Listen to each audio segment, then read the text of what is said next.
नमस्कार साथीहरू, शेयर बजारसँग सम्बन्धित ताजा अपडेटहरू लिएर उपस्थित भएको छु। अन्तिमसम्म सुन्नुहोला। नेप्सेमा सूचीकृत विभिन्न कम्पनीहरूले चालु आर्थिक वर्षको तेस्रो त्रैमाससम्मको वित्तीय विवरणहरू प्रकाशित गर्ने क्रम चालु नै छ। यसै क्रममा साल्ट ट्रेडिङ कर्पोरेसन लिमिटेडले चालु आर्थिक वर्षको तेस्रो त्रैमाससम्म 4 करोड 92 लाख रुपैयाँ खुद नाफा कमाएको छ। यो गत वर्षको यसै अवधिको तुलनामा 5.23% कम हो। गत वर्ष यस कम्पनीले 5 करोड 19 लाख रुपैयाँ नाफा कमाएको थियो। सञ्चालन आम्दानी 9 अर्ब 45 करोड 80 लाखबाट घटेर 6 अर्ब 78 करोड 23 लाख रुपैयाँमा झरेको छ। त्यसैले नाफामा दबाव परेको हो। यता ब्याज खर्च पनि 41 करोड 61 लाख रुपैयाँबाट घटेर 38 करोड 93 लाख रुपैयाँ कायम भएको छ। 32 करोड 7 लाख 16 हजार रुपैयाँ चुक्ता पुँजी रहेको यस कम्पनीको जगेडा कोषमा 1 अर्ब 37 करोड रुपैयाँ रहेको छ। इपिएस 20 रुपैयाँ 47 पैसा र प्रति शेयर नेटवर्थ 389 रुपैयाँ 83 पैसा रहेको छ।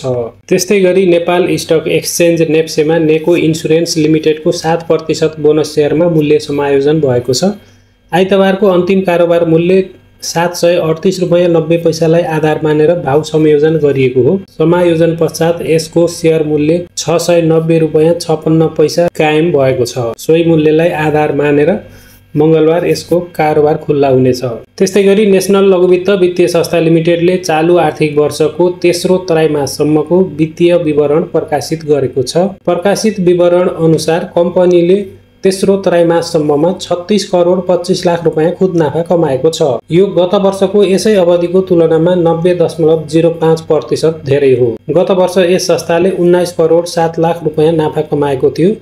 खुद ब्याज आम्दानी 59 करोड 23 लाखबाट बढेर 1 अर्ब 1 करोड रुपैयाँ कायम भएको छ। उक्त आम्दानी बढ्दा नाफामा सुधार आएको हो। यता संस्थाले 11 करोड 86 लाख रुपैयाँ इम्पेरिमेन्ट चार्ज छुट्याएको छ। वितरण योग्य नाफा 35 करोड 55 लाख रुपैयाँ छ।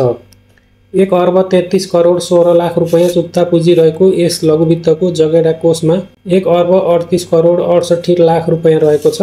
प्रति शेयर आम्दानी 36 रुपैयाँ 30 पैसा छ भने प्रति शेयर नेटवर्थ 230 रुपैयाँ रहेको छ।